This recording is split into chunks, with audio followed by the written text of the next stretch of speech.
Repeat after me. For God so loved the world that he gave his only begotten Son, that whosoever believes on him shall not perish, but have everlasting life. If you believe that, give God some praise. My help. My help. You may be seated. My help. Where does your help come from? Well, my help comes from the Lord. My help. Thank you, Lord. Thank you, Lord. My help comes from the Lord. Your help comes from the Lord. There's no one else that can do it. Your help. You only want help from the Lord. No strings attached. Once you believe, you're in. See, man's going to put some strings to it. But your help, my help today, comes from the Lord. And you know, this is a time to realize that in our lives we go through certain windstorms. That's the title of my sermon today, as a matter of fact. Windstorms. Like, but even more than that. Have you ever had in your life where things seem to be blowing away, falling apart, just outside of your control? Circumstances, people. There's a rush of all kinds of things that you can't get a handle on. It might be because of a medical report. It might be something on the job. It might be both things at the same time. And then add on to that, somebody in your family might die. Then add on to something like that, you might lose your job. Add on to something like that, and then your storms in your life. Times that you can't control.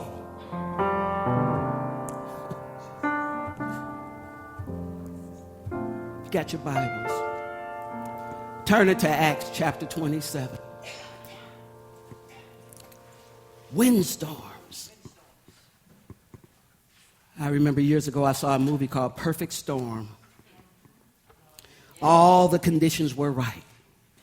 They were out on the water. It was a little calm at first. Sunny day, just like in our lives sometimes. The water just calmly moving about. The sun is sitting over there on the sea line. And then a wind begins to come. A storm begins to brew. And as it turns out, you're in the middle of the ocean. Nowhere to run to. See, because you're all in. See, you've already been 20 years on that job. See, you've already been in that relationship for 10, 15, 20 years. You've been with your mom and dad all your life, and then they die. All of that happens, it seems like, at once. What do you do? Acts chapter 27. I thank you, Lord, for your word. Reduce me, increase yourself, Lord. Have your way. Help us to get through this, not only the windstorms in our lives, but even the times of peace. Because sometimes we're in a time of peace and we don't know how to handle it. Because we've had so much negative stuff going on, something good happens, we just don't even know how to rest in it. But today we're talking about windstorms. Acts chapter 27, let's pick up at verse 9. Now we find Paul, he got in trouble because he kept preaching Christ. Now, some of you all, even in your own homes, when you start talking about the Lord, people say, well, why you bring him up? I'm trying to argue with you. In a fair way. When you bring up God, we can't argue no more. It shuts it all down. Don't do that. Well, that doesn't happen in your house. But he was trying to go around and talk about the Lord and build churches. And so they wanted to send him to Rome. First, they wanted to beat him up and kill him, do whatever they wanted to do. And he said, I'm going to Rome. So let's pick up here at verse 9 of Acts 27. And they're on the sea right now. Paul and the captain and all the members on the ship.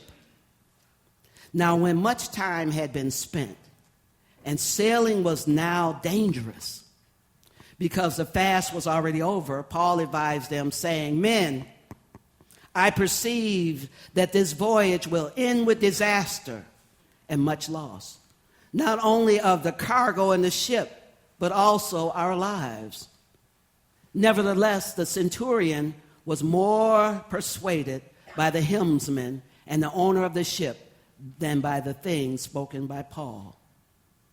And because the harbor was not suitable to winter in, the majority advised to set sail from there also, if by any means they could reach Phoenix, a harbor of Crete, opening towards the southwest, northwest, and winter there. When the south wind blew softly, supposing that they had obtained their desire, putting out to sea, they sailed close to Crete. But not long after, a tempestuous headwind arose, called a certain name. So when the ship was caught and could not head into the wind, we let her drive. The running under of the shelter of an island called Clauda, and we secured the skiff with difficulty. When they had taken it on board, they used cables to undergird the ship, and fearing lest they should run aground on the citrus sands, they struck sand and were so driven.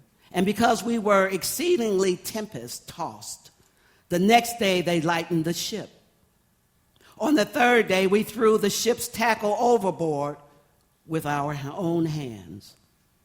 And when neither sun nor stars appeared for many days, this sounds like my life at certain points in it, and no small tempest beat on us, all hope that we would be saved was finally given up.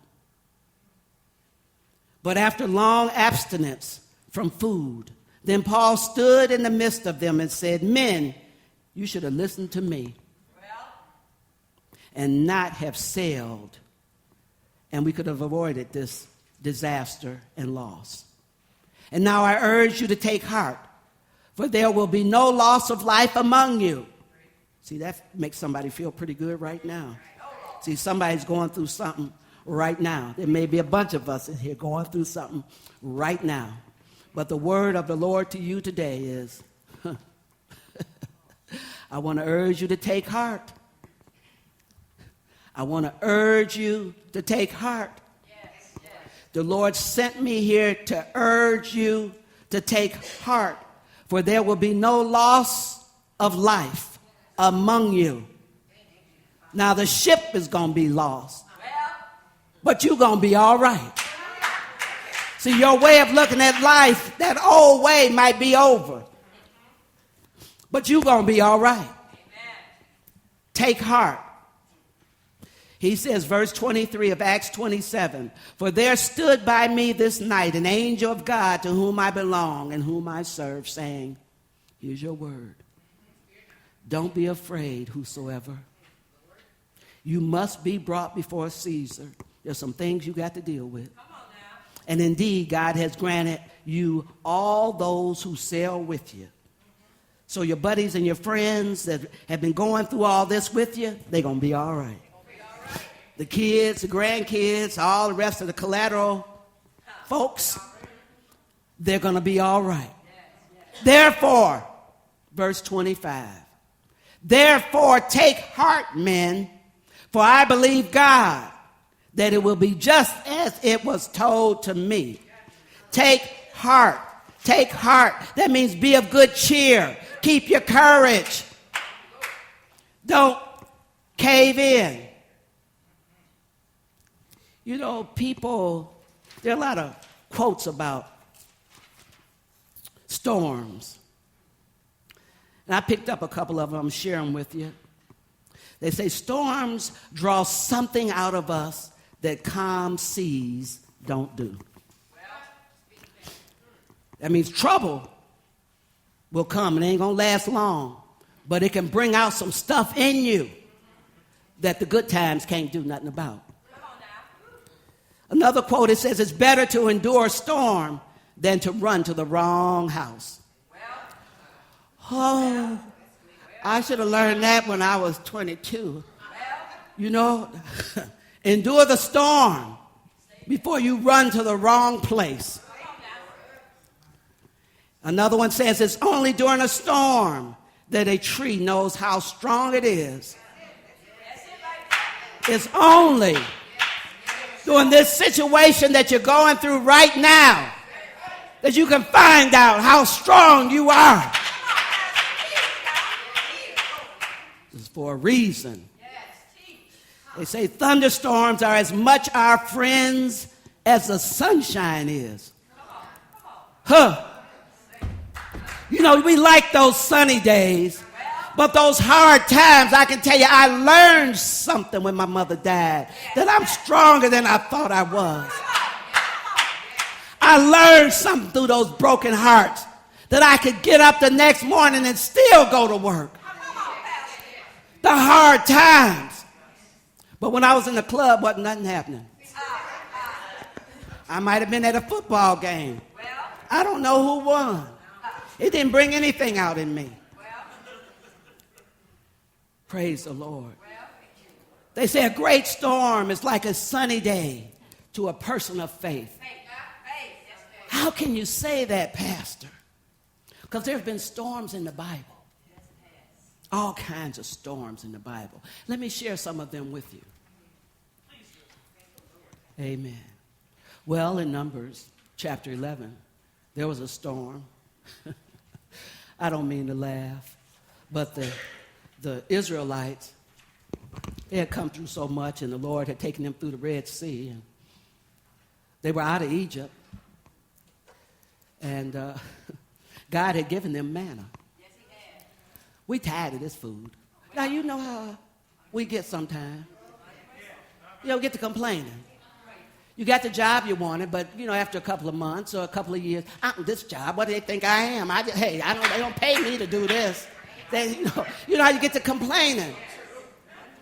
They say, Moses, you done brought us out of Egypt, and all we eating is this manna. We want some leeks and some garlic and some good food and some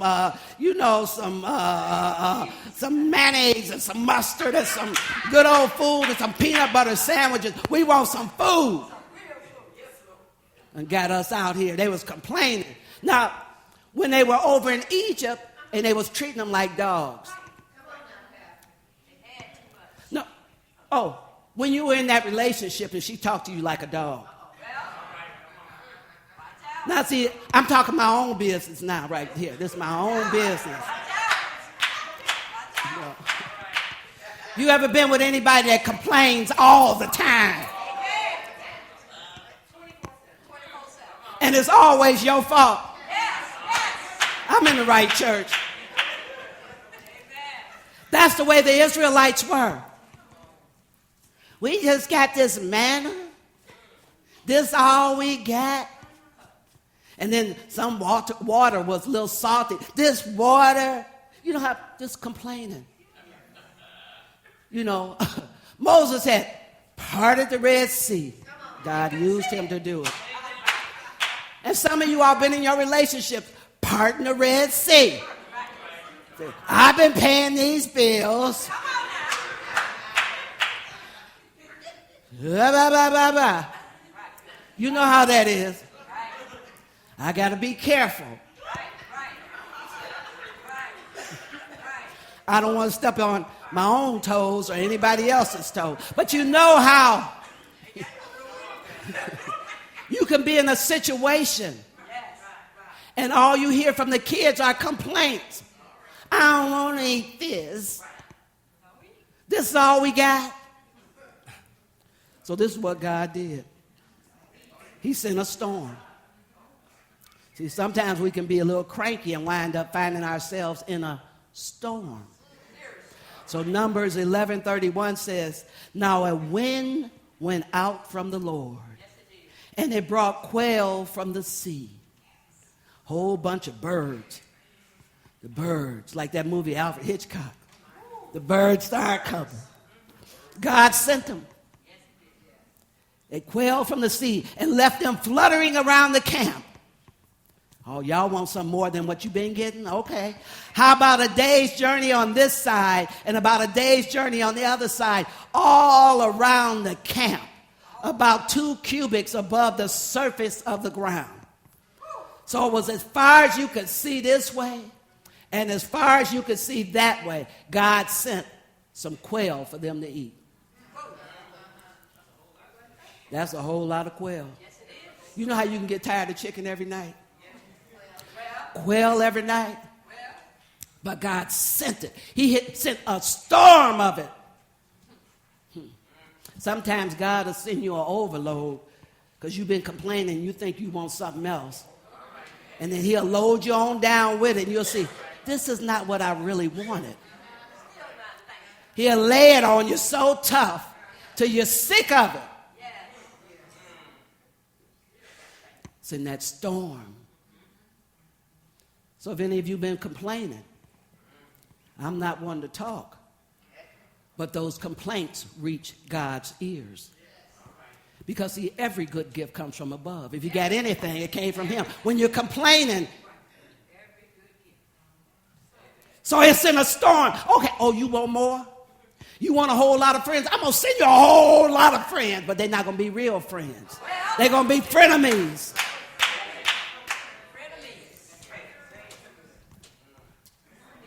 So complaining to get a storm in your life. Then in Genesis 8:1, with Noah. Now, I remember I always say this because it's true. You know, the angels, the bad angels that got kicked out of heaven, came on down to earth and they were mating with the humans. They were getting ready to interfere with the true human beings that God had created in his own image and likeness. So God had to send the flood to destroy all of that. You know, sometimes we can get unequally yoked. Yes. And God said, don't be unequally yoked. Because he has a plan for your life.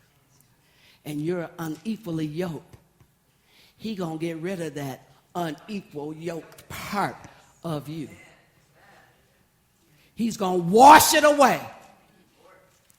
Because he says, I need you. But all that other stuff that's going on out there, I'm going to preserve you. And the rest of the people are going to come out of you all. Come on now. Come on.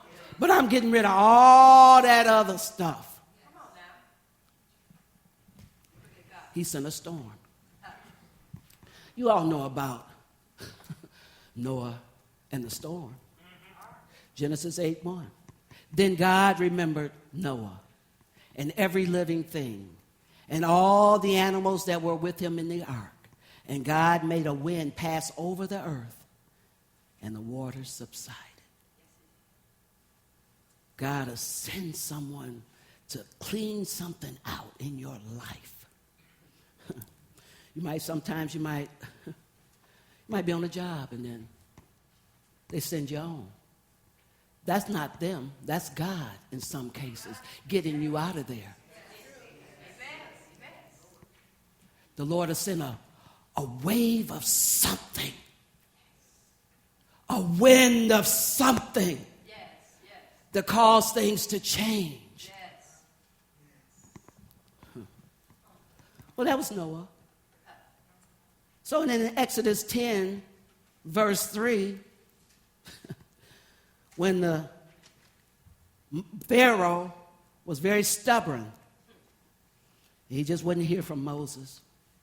God sent Moses to Pharaoh numerous times. We know that. Verse 13 of Exodus chapter 10. So Moses stretched out his rod over the land of Egypt, and the Lord brought an east wind on the land all that day and all that night. When it was morning, the east wind brought the locusts. Oh, see, so ain't always rain coming down. Yes, it's trouble coming down. Yes, yes. Fiery darts coming down. You know, when you got a hardness of heart. Yes. That's not you, though, right? But it could be people around you. Yes. Or it could be you, because we've always done it this way in our family. We're going to do it this way, my way or the highway. Then God said, okay, let me just send these locusts. They really like grasshoppers. And they're coming there eating everything, swarms of them. Because Pharaoh's hardness of heart, he wouldn't let God's people go. See, it's not like it's after you, but it's after the trouble that's around you. Because trouble comes as spirits. You know, spirit of jealousy, hatred, sickness, disease, sorrow, all those, fear, depression, all those are spirits. So God sent the locusts in an east wind. A little later, same chapter, Exodus 10, verse 19. And then the Lord turned a very strong west wind, which took the locusts away and blew them into the Red Sea. There remained not one locust in the territory of Egypt. Just like he brought that thing in to remove that stuff out your life, he'll bring something right back out. He'll sweep out your life with these windstorms. It's going to clean your life up. You know, because we don't have the strength to do it ourselves. He said, apart from me, you can do nothing. Thank you, Lord. Then later on in Exodus 14, then Moses stretched out his hand, verse 21, over the sea. And the Lord caused the sea to go back by a strong wind all that night and made the sea into dry land, and the waters were divided. Wow. What I like about a storm, especially this storm, God was taking them to the promised land. Yes, he was. So you might be going through a storm, but God is taking you somewhere where he promised to take you. Yes, that's why you can't give up during the storm. See, there's a reason. Even with Noah, he had to clean up the place so they can come up and do this thing right, so he can send the Savior through that lineage of human beings. Even Jonah. Y'all remember him. He was disobedient and foolish. Lord, I'm not going to Nineveh because you always change your mind. Every time, I know you want me to go there and tell the people to, shape up and act right. But Lord, you know you're not going to wipe them out because you're not that kind of God. That's what Jonah said to the Lord. I don't need to go. Storm came. People on the ship said, I believe it's your fault. So he got off the ship. Kind of with some help during the storm. Stayed in the belly of the whale. Some of you right now are sitting in the belly of the whale. You was going, God said go there, and you said, no, Lord, I know you, Lord, but I'm gonna do this, I'm gonna try it this way. And so you wind up in a situation there's nothing happening at all. You're just sitting there. Can't nobody reach you, you can't reach anybody. It's almost like you're invisible. Because you decided you're not going to do what God told you to do. You're sitting in this place all by yourself because you wouldn't cooperate. Now, I'm not talking to anybody in particular, but this is when these winds come and kind of throw you off your feet, throw you overboard. So I've never lost my cool like this before, but you come tumbling down because of disobedience around. Somebody said, I don't like these storms. Shoot. I like the storms because right on the other side of them is the promised land. It's the promise of God. Once you get through it, Pastor, show it to me quick. I know there was a storm even for Job. Job 38:1. It says, then the Lord answered Job out of the whirlwind. Thank you, Lord. But guess what? He said to Job, Do you know where the storehouse of snow is? Because Job was checking God, I'm not clear why all this is happening, but, he thinks he's going to answer for God to his friends. Didn't quite work out that way. Because when he got with God, God said, well, since you think you know so much, where do we keep snow? Where is the storehouse for snow? Job probably still trying to figure that out. Still trying to figure that out. See, sometimes in our lives, especially when we're unbelievers, and that makes it pretty difficult. Because you know what happens with unbelievers?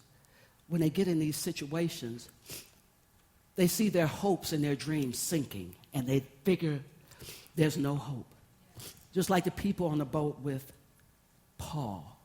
They started throwing the stuff overboard. They didn't say, well, somebody come in here and pray, because all we need is a good prayer, and then we can get this ship turned around. But there was nobody to do that. So their hopes and dreams were fading fast. So when you got unbelievers on the ship with you, they were wasting resources, dumping things that were once precious on that ship with Paul. Also with unbelievers, when they're in these torrential rains, they lose hope. You see how they say all hope was lost. Oh my God. That's with unbelievers. But I'm going to tell you something with us. As believers, thank you, Lord, we do some things that make the storm worse. You say, well, Pastor, I didn't come here to hear that. But I need to let you know so that you can kind of cut it off. For example, we take the wrong actions when we're in a storm, when we make decisions in haste. You know, the Lord had told us in Matthew 5 that it rains on the just and the unjust, but sometimes we make decisions in haste. Just like with Paul and them on this ship. They said, oh, we better go because we don't want to stay here. This is an undesirable location, so we better get on up out of here. They made a hasty decision and could have lost their lives. See, God is not in the haste. See, the Holy Spirit doesn't shove us into something. He guides us and leads us into something in a calm, still, small voice way. If something is, come on, you got to go. Don't listen to that. Don't make hasty decisions when you're in the middle of a storm. Number 2, we make the mistake by depending on people in the world rather than going to godly people to get godly counsel. When you're in the middle of a storm, don't go out to the world talking about, girl, what should I do? What should I do? What should I do? She don't know. The word is telling, go to a godly person and say, look, I'm going through a storm of life. And I don't know how to handle this. Get someone that will take you to the word and say, Jonah went through a storm. Noah went through a storm. The Israelites went through a storm. Pastor went through a storm. But guess what? In every situation, they got to the promise on the other side of the storm. The Israelites got to the promised land. They're still there. If you do a little research, you'll find, where are my wealthy people? Where are the people that are running everything? They got to the promised land. You will get there too. So you don't shrink back in the storm. You say, oh, okay. You're a great person of faith. Oh, okay. Weeping may endure for the night, but I know joy coming in the morning. I know Jesus is going to get me out of this. This is why we push Jesus. Because he's going to come right in the midst of it and pull you out of there. I know when my mother died, I don't know how I got through it, but I know Jesus got me through it. So much so that I don't even remember how I got through it. He takes the sting out of situations. This is why I love him so much. You can love him so much because when you're in those situations, those circumstances, and the rug is snatched out from you can know that you can find your footing. Because he said, no trouble gonna come to you where I won't leave a way out. And when we're in him, he's gonna light that way out for us. Thank you, Lord. Thank you, Lord. So, we won't take the easy way out either, though. The easy way. So we don't make decisions in haste. We don't depend on the world for their advice. Thank you, Lord. We won't take the easy way out. Let me just give up and go on back. No, don't do that. We make a mistake when we do that. We make a mistake when we follow the crowd. This is believers. People that believe in Jesus. We following everybody else, but we're not trying to get the word to see what he said on it. We don't want to go get the template. Like I'm giving you a template today. All these people that went through storms, one of those storms is your storm right now. I don't know if you're supposed to be going to Nineveh or if you've been complaining. Because you don't like manna. You want some leeks and some onions, some tofu, some shrimp.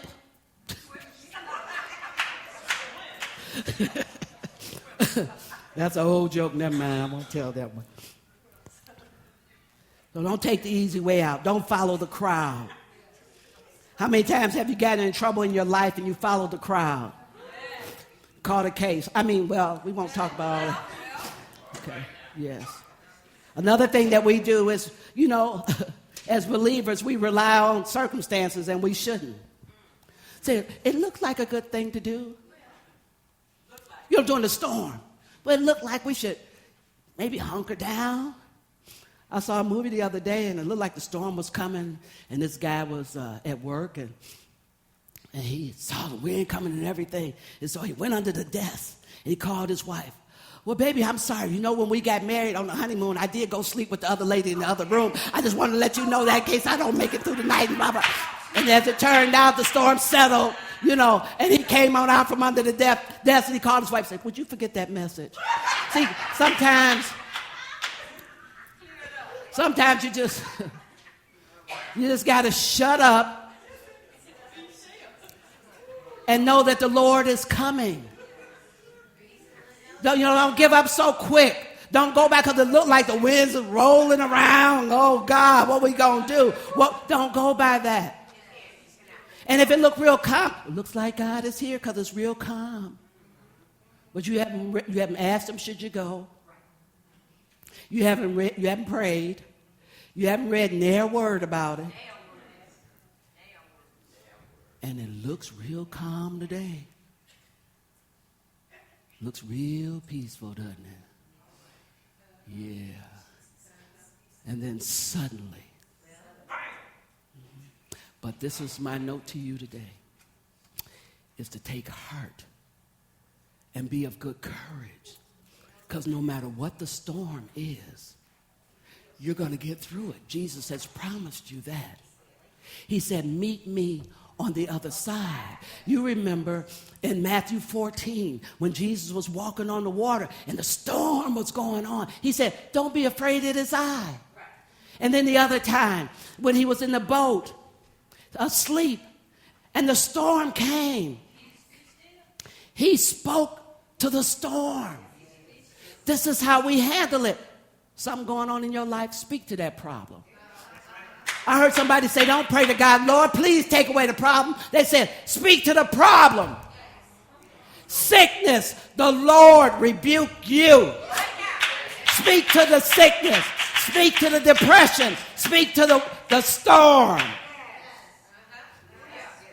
Just like he said, you speak to that mountain, Zerubbabel. He said, grace, grace. Grace, grace. You don't have to sit and take it all. Isn't that wonderful to know that? That you can weather the storm because there is an end in sight.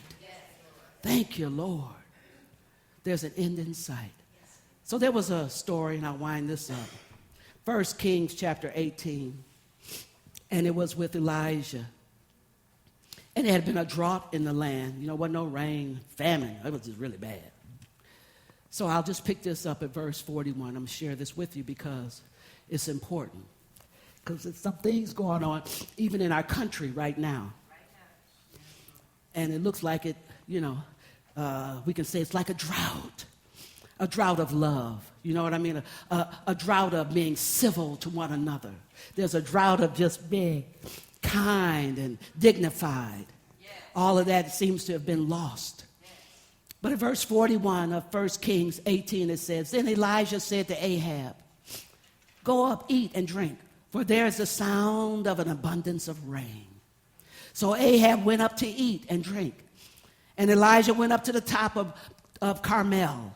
There he bowed down to the ground and put his face between his knees and said to his servant, Go up now and look towards the sea. Thank you, Lord. So he went up and looked and said, There is nothing.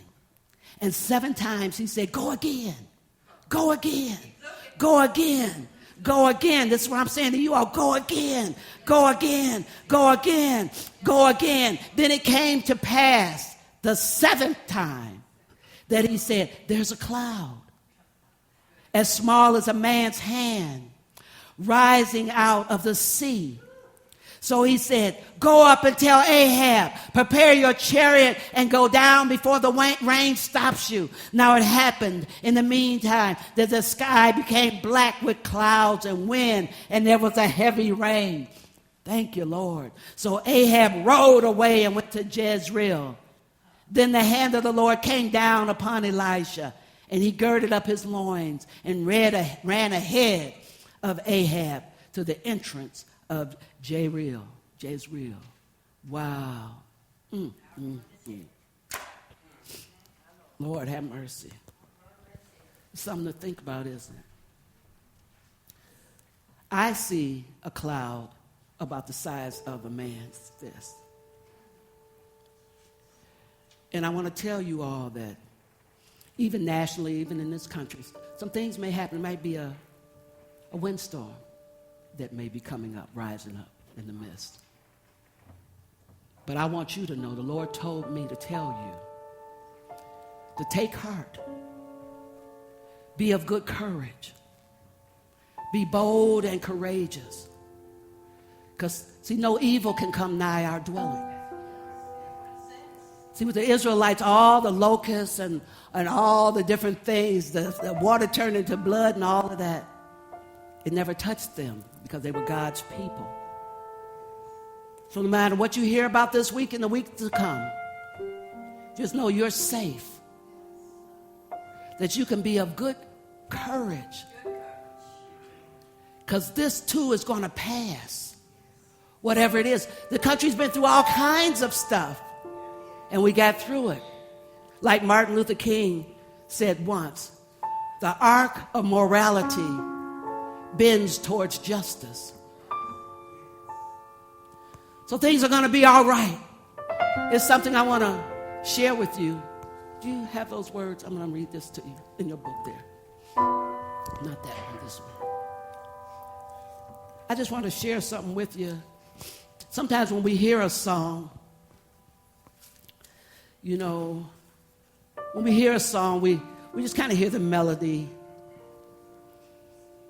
And I just want to read this to you. Alone in a room. It's just me and you. I feel so lost because I don't know what to do. Now, what if I choose the wrong thing to do? I'm so afraid of disappointing you. So I need to talk to you and ask you for your guidance, especially today. Thank you, Lord. Especially today. When my world seems cloudy, guide me until I'm sure. I open up my heart.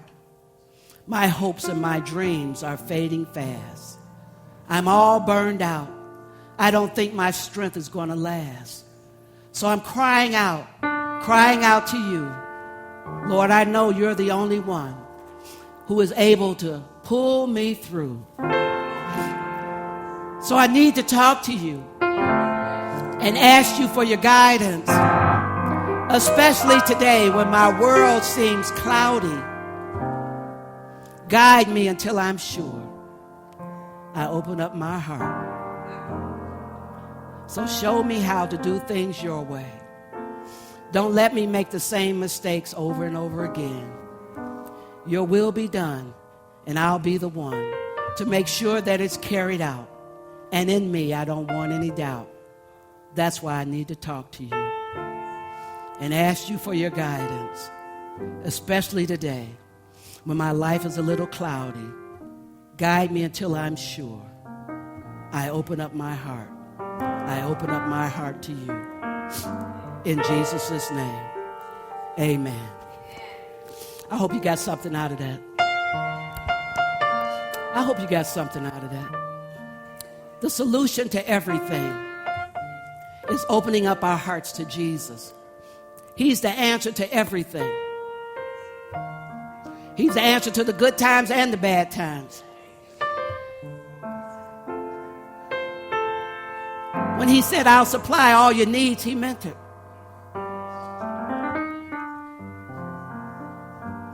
Jesus is the first and the last.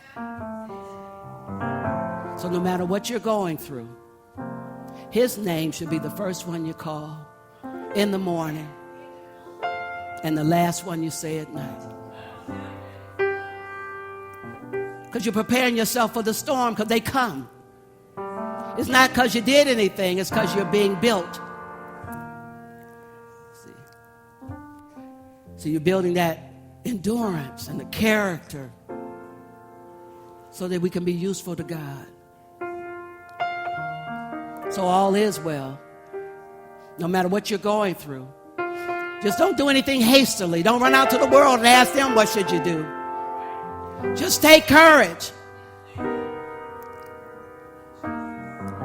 Everything's going to be all right. Everybody, like the disciples, when he said, peace, be still, everything was made all right in the long run. So whatever it is you're going through. My mother used to always say, and we used to get mad at her, well, Mom, this is going on. She said, it's going to be all right. Well, Mom, this is complicated. You don't know. This is deep. It's hard. It's going to be all right. But Mom, no, you don't really know. It's going to. She didn't get to live 80-something years for nothing. She noticed something. There's a pattern. Everything is going to be all right. In Jesus' name, amen.